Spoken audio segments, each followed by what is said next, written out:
কোটা সংস্কারের দাবিতে বঙ্গভবনে রাষ্ট্রপতি বরাবর স্মারকলিপি জমা দিয়েছেন বৈষম্য বিরোধী ছাত্র আন্দোলনের 12 সদস্য।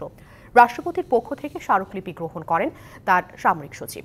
এরপর সাংবাদিকদের আন্দোলনরত শিক্ষার্থীরা জানান, স্মারকলিপিতে অনগ্রসর জাতিগোষ্ঠীর জন্য 5 ভাগ কোটা রাখার দাবি তুলে ধরা হয়েছে। রাষ্ট্রপতি সব দাবি বাস্তবায়নে পদক্ষেপ নেবেন বলে আশা প্রকাশ করেন বৈষম্য বিরোধীরা। এ সময় কোটা সংস্কারে 24 ঘন্টার মধ্যে সরকারকে পদক্ষেপ নেয়ার আহ্বান জানান আন্দোলনকারীরা। আগামী 12 ঘন্টার মধ্যে সরকারের দৃশ্যমান কোনো চেষ্টা দেখা না গেলে এবং 24 ঘন্টার মধ্যে মামলা প্রত্যাহার করা না হলে আরও কঠোর কর্মসূচির হুঁশিয়ারি দেন তারা। বলেন, কঠোর কর্মসূচির মাধ্যমে জনদুর্ভোগ করা তাদের উদ্দেশ্য নয়, রাজপথ ছাড়তে চান শিক্ষার্থীরা।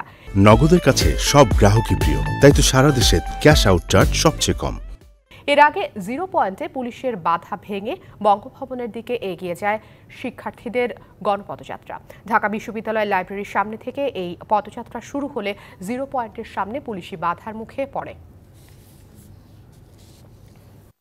আমরা চাই তিনি হস্তক্ষেপ করে জাতীয় সংসদে আমাদের যে এক দফা দাবি, সেই এক দফা দাবি প্রেক্ষিতে আইন পাস করতে ভূমিকা রাখবেন এবং প্রয়োজনীয় জরুরি অধিবেশন আহ্বান করবেন। 24 ঘন্টার মধ্যে আমরা চাই সংসদে অধিবেশন ডেকে সেটার আইন পাসের জন্য কার্যকর ব্যবস্থা নেওয়া হোক। আমরা আগামী 24 ঘন্টা পর্যবেক্ষণ করব সরকারের তরফ থেকে, মহামান্য রাষ্ট্রপতির তরফ থেকে এবং দায়িত্বশীল ব্যক্তিদের পক্ষ থেকে কি ধরনের বক্তব্য এবং পদক্ষেপ আসছে সেটি আমরা পর্যবেক্ষণ করে আমরা পরবর্তী আমাদের কর্মপরিকল্পনা ঠিক করব।